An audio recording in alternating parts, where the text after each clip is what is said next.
クルミシか。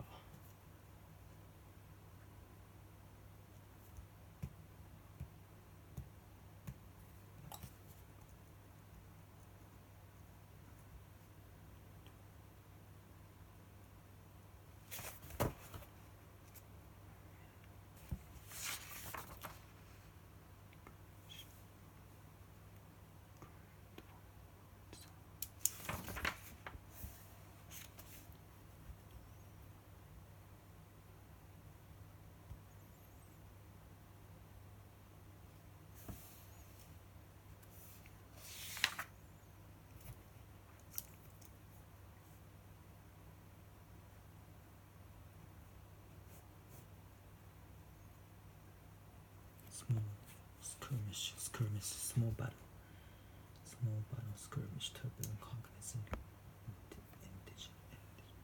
indigent, untoward, implacable, madness.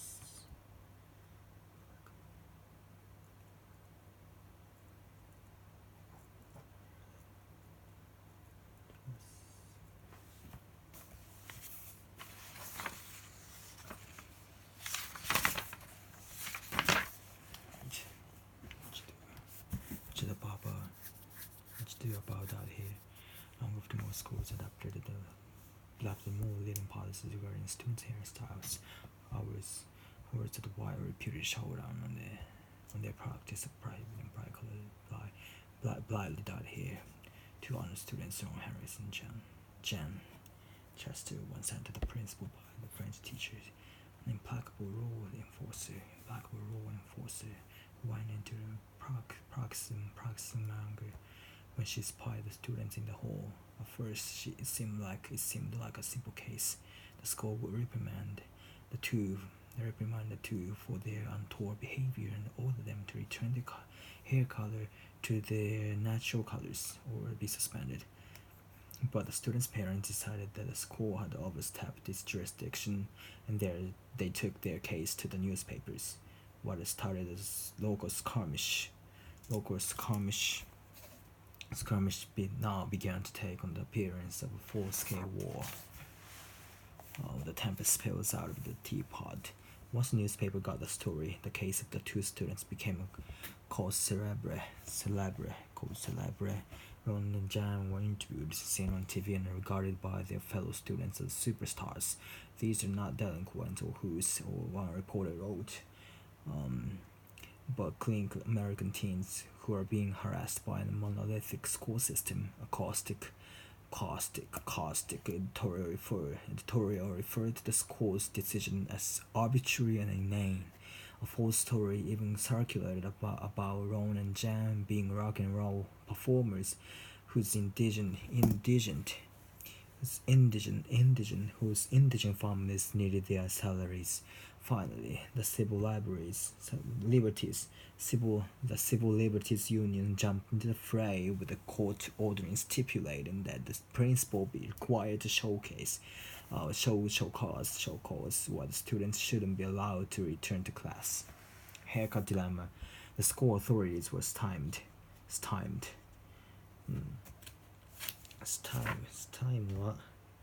To hinder. Authorities was timed. Public opinion had been marshaled against them.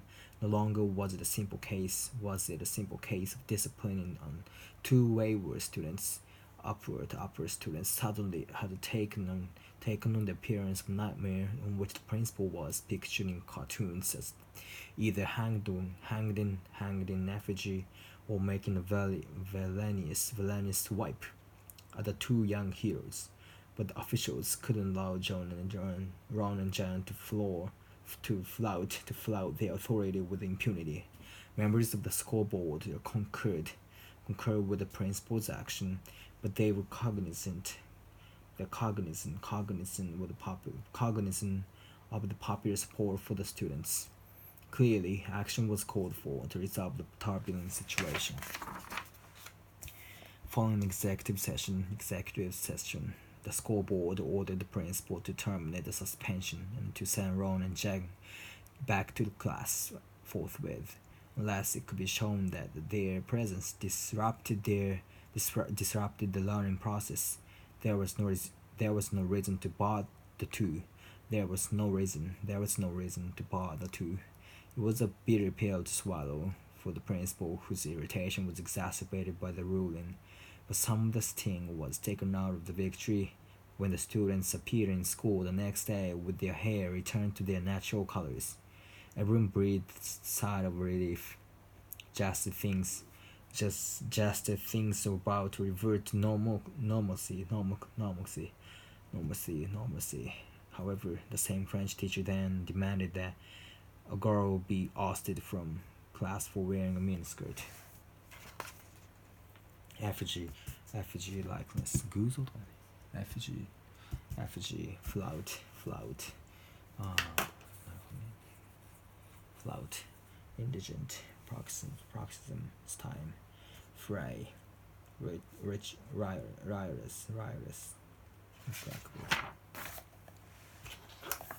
The reading of it well.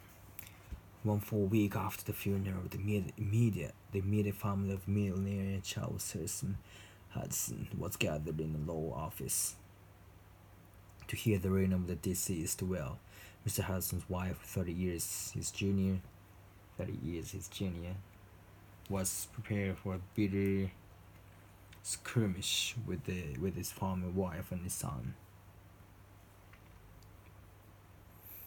The lawyer, Don Rollins, anticipated a turbulent session because he was the only one who was cognizant of the contents of the revised will that Hudson had ordered drawn up 6 months prior to his death. The quorum Mrs. Hudson, attired in smart black clothing, expected that she would receive the lion's share of the estate from the estate. The former Miss Hudson felt that she was entitled to most of the estate since she was practically indigent at the present time, despite her substantial alimony payments. Lawrence cleared his throat and began to read. To my present suppose, I leave my town house where she can continue to store the jewels, shoes, dresses, and furs she accumulated in 2 years of shopping and marriage. To my son, who has put off finding a career until my estate ran rich, and I leave the sum $10 for cab fare to the employment office. To my former wife, whose untoward behavior I tolerated for 3 decades, I leave my beach house where she can continue to work on the tan, something that she prized above her happiness. To the Society for the Prevention of Cruelty to Animals, I leave the remainder of my entire estate, knowing that that would put it to better use than anyone needs to. The lawyers was wrong. No outcries, silence, supreme silence reigned right among the shocked audience.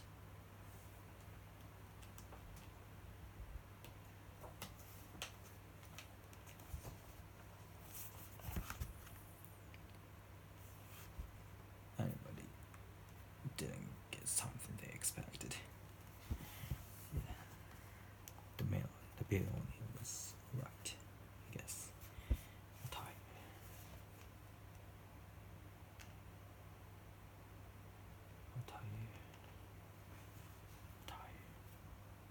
Attire yourself, attire, student, attire,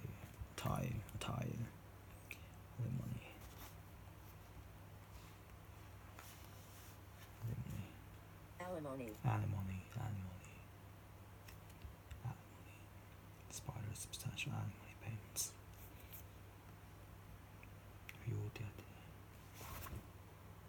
Café, taxi.